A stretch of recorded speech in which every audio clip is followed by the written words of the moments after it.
They say it's not what you know, but who you know. But what if I told you that's just the tip of the iceberg in the world of corporate advancement? In this video, we're going to slice through the noise and get to the heart of what really propels your career forward in the corporate world. Now, it's a common belief that hard work, that's the key to success. But let's confront the reality. Hard work, it's just the starting point. In the competitive arena of career advancement, it's often the connections you cultivate that determine how high and how quickly you rise. So let me ask you a question here. When was the last time a job opportunity came your way based solely on your resume? Or was it a recommendation from a contact that gave you the competitive edge? Welcome to the channel, Leadership with Mike. On this channel, I help you become a more confident leader, and I do this with no nonsense sense, if that makes any sense. Here's the real deal. Gone are the days when climbing the career ladder was a straight shot to the top.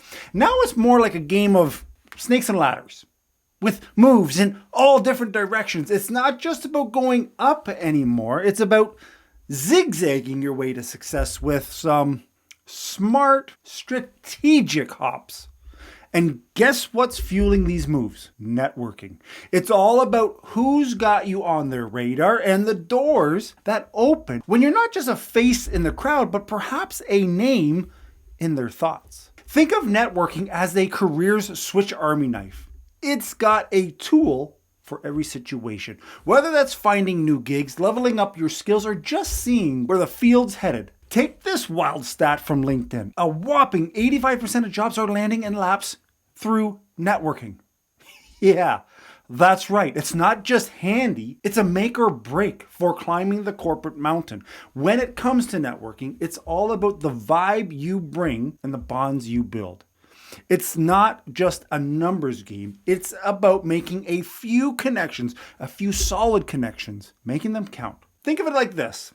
Would you rather have 100 acquaintances or a tight-knit crew who's got your back? It's about those quality relationships where you click because you genuinely like each other. You get each other. And you both bring something to the table, something of value. That's the real deal in networking. And speaking of being real, that's the golden ticket. In the world of small talk and endless handshakes, being yourself is a breath of fresh air. It's about sharing what fires you up, what gets you going. It's about actually listening to someone else when they're talking and connecting on stuff that goes way beyond work. That's how we build friendships. That's how we build trust. That's how we build relationships that last. Now, that said, don't sleep on your online game. Places like LinkedIn, they're like a digital handshake. So start sharing what you know, chime in on conversations, and just be a solid online buddy. It's about staying in the loop so that when the right gig pops up, you're the first person your LinkedIn acquaintances will think of. Because sometimes that next big break is just a DM away. Now you might say, Mike, that's BS because I've been on LinkedIn. Here's the thing. One DM I sent to a new startup. Within just a couple of months, I went from being a resource that they had for content creation to being their in-house content creator to now being the head of strategy. That all came from me reaching out to the founders. Understand that by prioritizing these core principles, you're not just networking, you are building a supportive community of professionals. These professionals, they're usually pretty eager to support each other's growth. But let's start setting networking goals. Think of it like setting up waypoints on your career GPS. It's about deciding to chat with, let's say, 2 new folks in your field every week. Or it's about making it a mission to never miss an industry get together because, hey, you never know who you're going to meet. Now, you also need to have the ever important elevator pitch. Essentially, put your thought process in a tweet. This is where you crunch down who you really are, what you really do, and why anyone should remember you. Imagine you're bumping into a founder or the CEO of a company you want to work for in the elevator. What would you say before they have to get off on their floor? Now, touching again on digital networking, it's pretty much the bread and butter these days.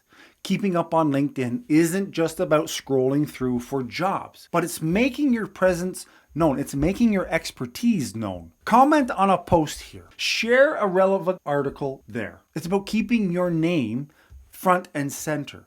Plus, reaching out online, that is an art in and of itself. Don't be spammy. Just be genuinely interested in the people you contact. Now, the last thing you absolutely need for this networking game to be a win, you need to have a follow-up strategy. Did you start up a great conversation in a webinar?